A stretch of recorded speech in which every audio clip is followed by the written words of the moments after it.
Hi, everyone, and welcome back to another episode of Moving Medicine Podcast. I am your host, Zoe Taylor, founder of Moving Medicine Partners. I'm so excited to have Christian Beca here with me today. He's a fellow Compass agent in Raleigh, North Carolina. He has a really unique perspective on the medical community because he worked for 15 plus years in physician recruitment. So, what a great background to bring him into the world of what do physicians need when they're moving when he was literally the one facilitating them moving for years and years. So, Christian, thank you so much for being here today. I'm so excited to hear from you, hear about your wonderful wife, your experience in Raleigh. What a beautiful city. Thank you. Thank you, Zoe. I really appreciate it. And yeah, definitely excited to share a little bit about my background, that transition from what I did. I think it was a pretty smooth, easy transition from the executive recruitment in the physician world to not only real estate, but obviously developing a really great rapport with all the local medical community here in North Carolina is outstanding. And so we really built, I think, a nice network, especially with match day kind of coming every year here. We've really had an opportunity to help, I think, a lot of physicians. Not only do they're just here locally now, but gotten a lot of referrals too from other agents that knew people that were going to be relocating to this area, sort of a different, for either Duke or, University of North Carolina, et cetera, where we've been able to really help them, especially last week with someone all the way across from Salt Lake City. I mean, you never know where they're going to come from or where they're going to go to. That's for sure in this crazy medical journey. Sometimes places they don't expect, which is why it's so great to have agents like you and the rest of the Moving Medicine Partner team across the United States, physician spouse realtors that have done these crazy transactions and transitions and want to be here to help you wherever you land. Your early exposure in real estate is how I want to start this conversation because you didn't just start real estate when you got your real estate license. You've been doing this for a while, some investments in California. Let's hear about like how that has shaped your career and decisions to be in real estate as you are today. Yeah, I think I was really fortunate. My father, at a very early age, he had gotten into commercial real estate. Initially, we lived in Colorado. We got tired of the cold weather. And so my family moved to Southern California. This is, 4 years ago. And at that time, my dad started investing in apartment buildings. So this was real early 80s when that happened, that he had kind of been dealing with that when we were making the move to LA. So he'd already started getting involved in that. And it just really morphed. So over the last number of years, it's turned into that he owns multiple apartment complexes, single family homes. So I've just been around that side of real estate my whole life. And then when I was in high school and all even younger, I would work on the properties. My dad every summer I was raking or mowing, doing something, and he would pay me to do that. So I would go around with the different handymen that would help in the apartments and just, it was a lot of fun. So it was just part of my family. I didn't know much other than that. You are the child of an entrepreneur. Oh, I can relate. the problems, I saw it wasn't all the good. It was pipes bursting and things happening. In California, we had to deal with earthquakes and all the things that are required out there, which is way different than other places. And outfitting the buildings because they were older buildings that he purchased and, having to go through major renovations to get them up to code based on what California was requiring. So that's where it started. I mean, I think my passion for it was back then, but I also had lived it. And I think there was a part of me that was like, there's no way I want to do anything to do with real estate. And then you turned into your dad. And then I turned into it. I can relate. My parents, my dad was an electrical contractor, electrical engineer, and they built hotels and they invested in land and they built stuff and built banks and sold like whatever. They were same thing, entrepreneurs, and watching them build things and being alongside building. I didn't realize how much knowledge I had from just being in proximity sometimes of these builds and being present, like with all of their doing inventory for my parents and helping my mom with pool installations because she owned a pool company. But now that I'm in real estate, the knowledge that you have from having exposure to so much at such a young age about foundations and roofs and settling and electrical issues. And I was a certified pool operator for the longest time. So I know a lot. So it's so cool when you're born and raised and influenced by that, because I can feel a significant difference in my knowledge base on just homes themselves that sometimes not all agents have. So the product knowledge is great. Yeah. And I think I was used to dealing with problems. And when we deal with in real estate, there's so many things that come up. It's a very emotional thing. I understood that. We dealt with renters, we dealt with owners. investors, so many different things that we were too. And so I think I got the full gamut of real estate growing up, which I didn't realize it, but it was almost like riding a bike. Like once I decided to get into real estate, it was eventually, wow, I remember this. I know this. I sort of tapped back into what it was. And, I obviously had a great resource to be able to call my dad, and he was thrilled. Let's put it that way when I got in. And so, we've now started doing some stuff together, which has been a lot of fun. You took a pretty long side quest, 15 years in physician recruitment. What led you down that path?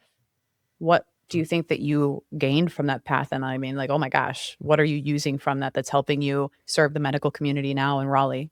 It's interesting. I think connections, people you meet, like a lot of things that happen, sometimes it's revolved around a relationship. And I had actually known a CEO at a hospital. I just happened to be really good friends with them. And we were talking, and he was talking about how he was just really struggling with recruitment. And at that time, he was, struggling to find an orthopedic surgeon. And I really knew nothing about the medical recruitment community. I'd never done it, but I'd had friends that had been in executive recruiting and were even doing stuff outside of physician realm with it. But, at that time, I was like, wow, okay, this is kind of interesting. I think it would involve with people skills and the relationship that I had with him. He was like, hey, would you ever be interested in trying to help me find someone? I was like, gosh, I really have no connections in that area. I was like, well, let me just see if I can talk to a few people and see if I may be able to refer you to someone. Well, in the midst of looking, there was like this company that had just started at that time, and they were looking to get into that field. And this is, gosh, I'm go back early 2000s. And they were just small group of people. And they're like, hey, yeah, we've got connections in it. We're doing it already. And so we would love to, be a resource for them. So I introduced them. I didn't think I was going to be involved in it at all. And I just kind of was continuing to go about my life and, kind of figuring out some things that I wanted to do. And I definitely didn't think I was going down that path. Well, they ended up reaching back out to me once they ended up getting this contract, and they were like very appreciative. And they're like, hey, we need to grab lunch. Let's connect. Well, it was one thing led to another. I knew them, and they're like, would you ever be interested? We're starting this business. Would you want to come in on the business? We'd love to grow it. We have a desire to do that. And so I was like, wow, I was entrepreneurial. I was like, I'd love it. I was open to trying anything at that time. Still young, and I was hungry. So that's really how it kind of began. And I started from the ground up. I mean, I was cold calling and, starting to talk to hospitals and doctors and CEOs. It morphed into something bigger, and I can go in, more detail about it, but it ended up being something that I really enjoyed it. And that's why I stayed in it so long. When did you meet your wife in the mix of all of that? She's a pediatrician, correct? Yeah. So Primary care? Yeah. Nutrition, primary care. We met in 2005. It's the first time that Did you recruit her? I did not. Now, great. That's really funny, because actually a CEO that I knew was the one that introduced me to her, but she was just finishing up, and he was like, hey, I want you to speak to this. I would like to keep them on at the hospital. She may not want to. She doesn't want to take call, whatever. There was, at that time, pediatricians were still taking call, being part of deliveries. And, it was long before there was hospitalists and everything that would around and do that. So, she was not sure she wanted to, and she wanted quality of life. I never met her face to face at that time, though. So it was more of a introduction over the phone. So that's how it first started. And that's kind of how we first were introduced to one. That's adorable. Well, you must have convinced her to stay.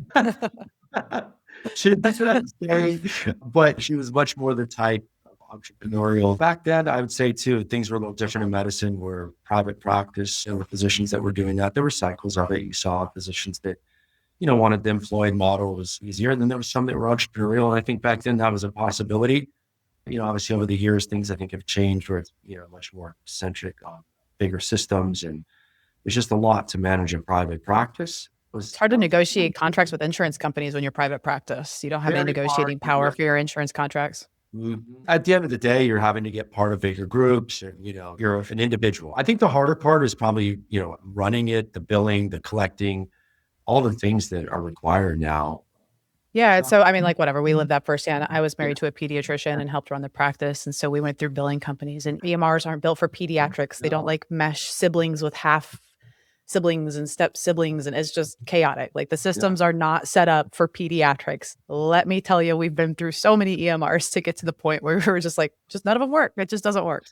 And same thing with billing. It's like you can do a flat fee billing, but then they don't fight for anything. You can do someone that's doing percentage billing that they get like a percentage of everything that you bill, but then they only get the low hanging fruit, and the stuff that they should fight for, they don't. There's no great answer to any of it. Yeah. It's all very frustrating. So I know a lot of private practice, OBGYN, pediatrics, family med that are all been, slowly one by one selling out to hospitals or merging so that they can share call and have some shared resources in that way. So I agree 100% with that. You said you were married in that and had that connection. It's a lot, you try your best to, as a spouse, understand, what your partner deals with. And it's a lot. Like you said, you're married to medicine in a sense. It is really part of your life and it's your day-to-day life. And there's a lot that goes into the outside life of a partner in medicine and how you deal with the stresses and things. And it was kind of funny. Like I always felt like I'm not dealing with life and death. I always felt like, okay, I'm recruiting a doctor, but I'm not the one dealing with the day to day.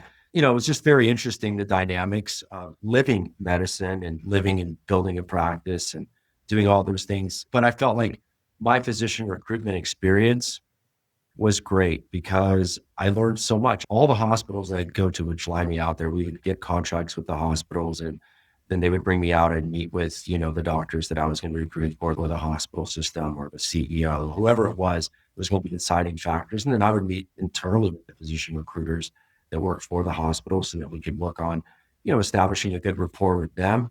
And ironically, what started to fuel my real estate bug was every single time I'd go there, I would meet with the local realtor and I would go around with them. I'd want to look at different neighborhoods, really be able to give a good perspective to the physician relocating as to what they were coming into in this community. A lot of times, just as they may not know anything. We have to pick up and move, or there could be a better job opportunity and it's starting over from scratch. And, there's a big risk involved in that. So I took a lot of pride in really trying to, provide as much data and information for that position, understanding that I was in that same role and I would never want to feel like I was not getting everything I needed to make such a big decision.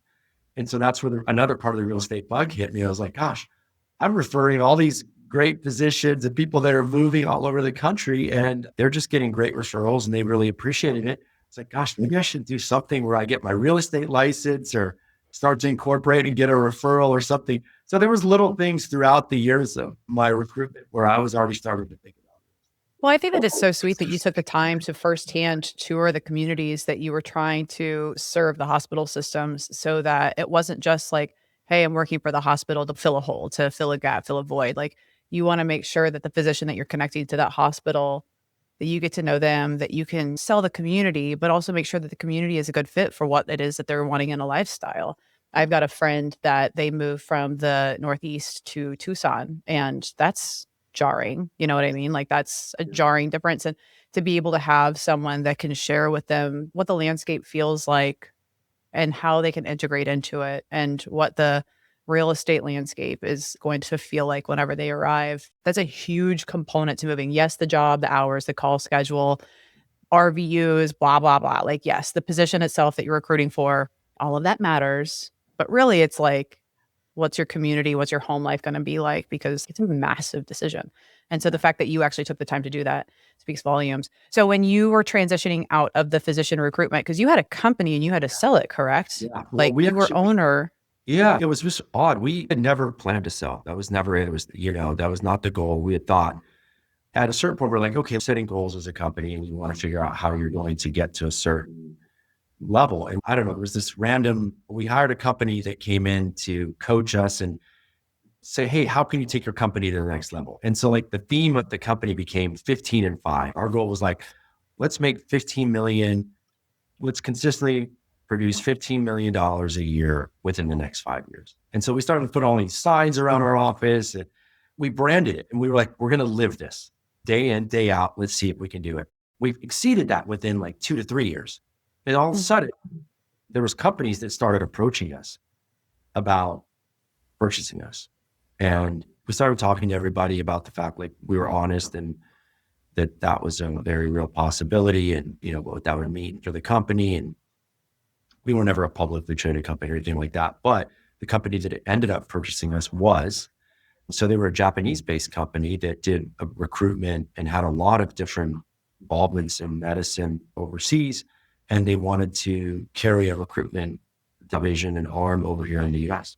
So they purchased us. They felt like we were a very consistent company. They loved what we had. We met with them a lot and it all worked out. They ended up purchasing the company, stayed on in a couple of years after that. And then several people went different directions and some of the people stayed on. Some of them are still today there at the company, still doing that. But I thought it was a great opportunity at that time. That's really where I thought, wow, if there's an opportunity to get into real estate.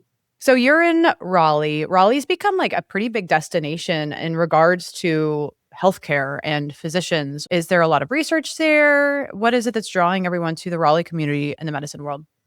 First off, I think it's really unique. I mean, being Raleigh's, I wouldn't even say like, they call it like the triangle. So you have Raleigh, Durham, that whole triangle. So I wouldn't even say it's maybe a million people, it was even smaller than that. Obviously I was there when it was much smaller than that. I've seen the transition to where we are today. It's pretty overwhelming, but I think it's really unique because you have such a high level of academia here. So you not only have right here in Raleigh, you have North Carolina State.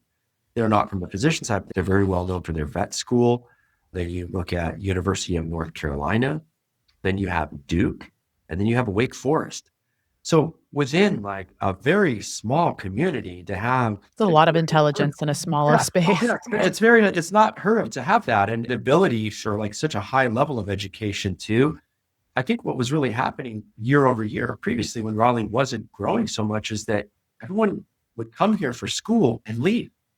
And I think that was like, Raleigh was like, wow, we're educating all these people here. Like, how do we hold on to them? I think that was a big drive for the communities to figure how we could do that. And like, how could we, from the medical community side, like, how can we grow the medical community? And that was going to really start with growing infrastructure, things that needed to be done to attract maybe physicians, so things are like, yeah, I mean, there's more things to do. The arts, additional things. I think we already have beautiful weather. We have a real four seasons climate. Within a couple of hours of Raleigh, you can be on the coast. So a lot of people, the beach community in the summer is a big thing. People rent houses in the summer down there. It's just a real part of the lifestyle in North Carolina. And then you can go a couple hours the other way and you can get into Charlotte, which is a little bigger city than we are. And you also have all the mountains. So it's a really unique state where I think from that perspective, it's very attractive, but we were sort of like a little hidden gem. A lot of people didn't know about it or weren't taking advantage of that. And I think that's what's really happened over the last 5 years is that people have started to notice that. I think that's what's really blossomed not only the medical community here, because those are either staying or more of wanting to come here and then they're not leaving. That's amazing.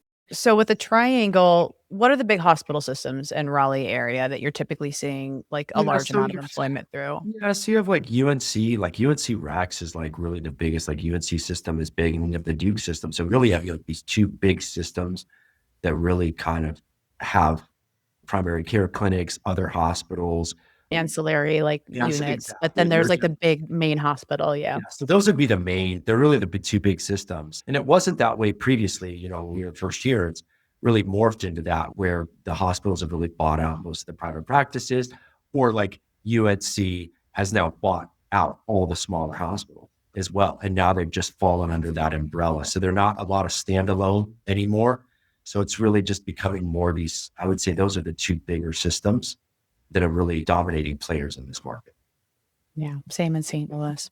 So with that, I mean, whenever they're coming, is there an area that you're typically, because it's a triangle and you serve both Raleigh and Durham, right? Or you have a team is there one area over another that people are tending to go to? What is the deciding factor in like which area people are tending to land in? Is it commute time? Is it the amenities that are in a certain neighborhood, one city over the other?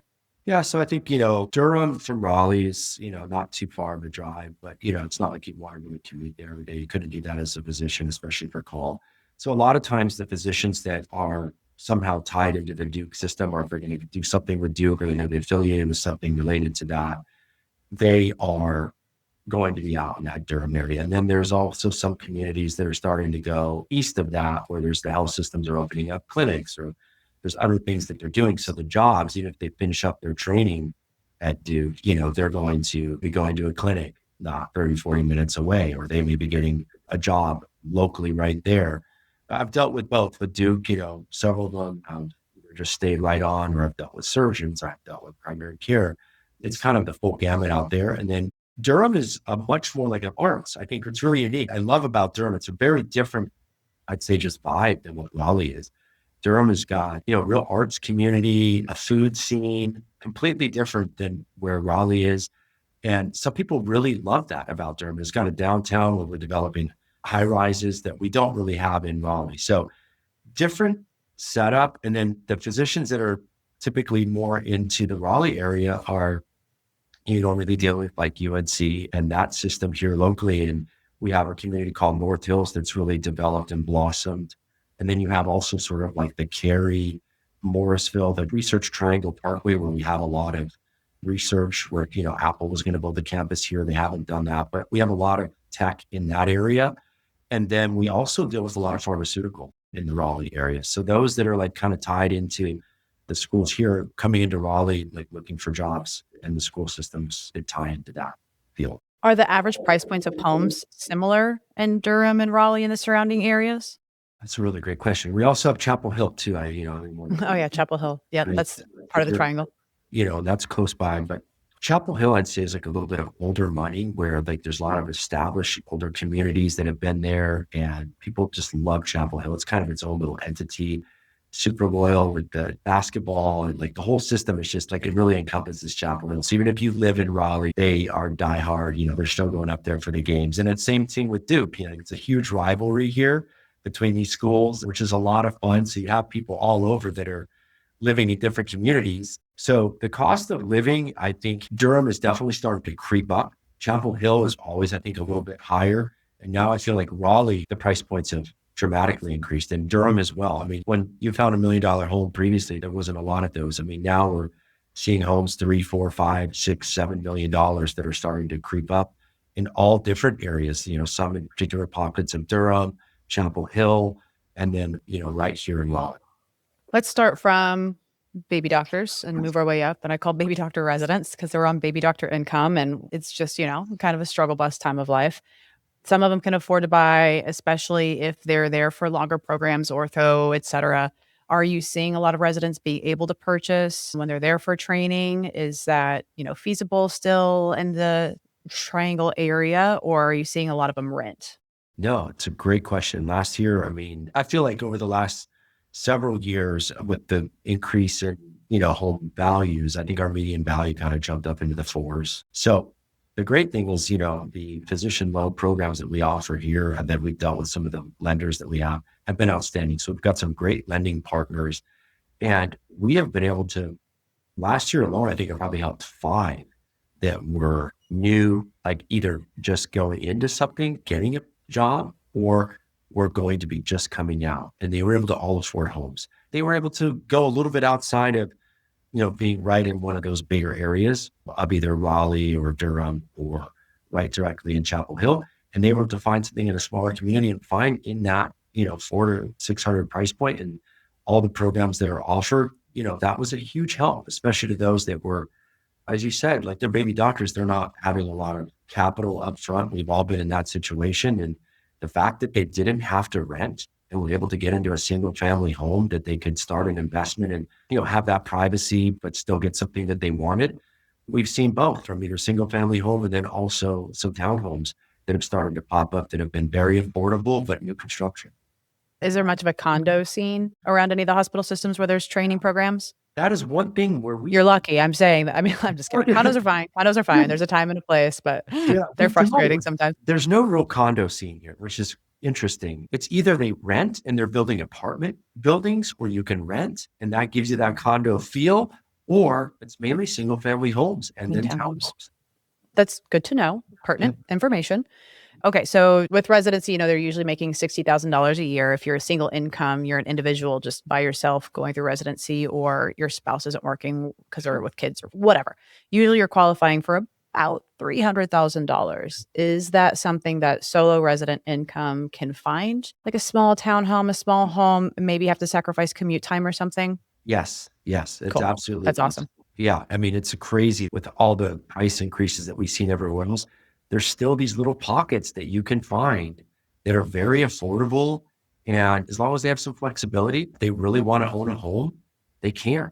It may not be a brand new home. Some of them may need a little bit of fixing up, but that's okay. And I think that's our job as the agent, is to find the ones that are really good fits and see what could be a potentially a great investment. And I think part of being married to medicine or being involved with moving medicine is just understanding, I take a lot of pride in, giving back. I mean, I want to be able to help someone. It probably gives me the most joy when I'm dealing with the new residents that are just coming out or really needing that guidance and understanding that it's a big decision. It's maybe their first property that they're going to own, but they really want to start this journey in their life, a new chapter of like investing and, knowing that once they are able to start earning a little bit more money, that they can move up and sell their home. And so I don't know, that has brought a lot of joy to me that I've been able to help so many physicians over the last several years, especially with moving medicine. And it's really worked out. And I think these physicians, I've stayed very good friends with them. And I know that when it's going to come time for them to sell, they're going to come to me. And I continue to get so many referrals from them too, from physicians that they know that are moving, and it's just organically grown. Well, I think that it's just like so wonderful in the medicine community.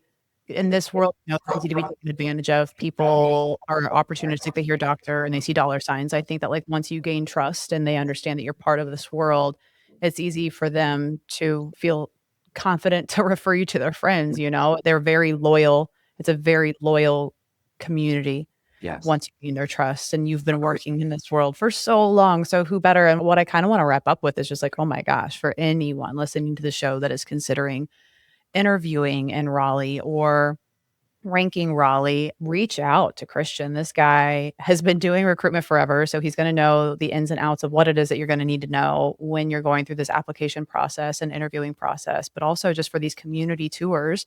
I mean, he used to do them in other cities just to help people in your position. And he knows Raleigh like the back of his hand in this whole, Durham, Chapel Hill area. So what is the best way for people to reach out to you, Christian, if they're considering Raleigh, want to know more, Durham, Chapel Hill, the whole triangle area? Where can they contact you?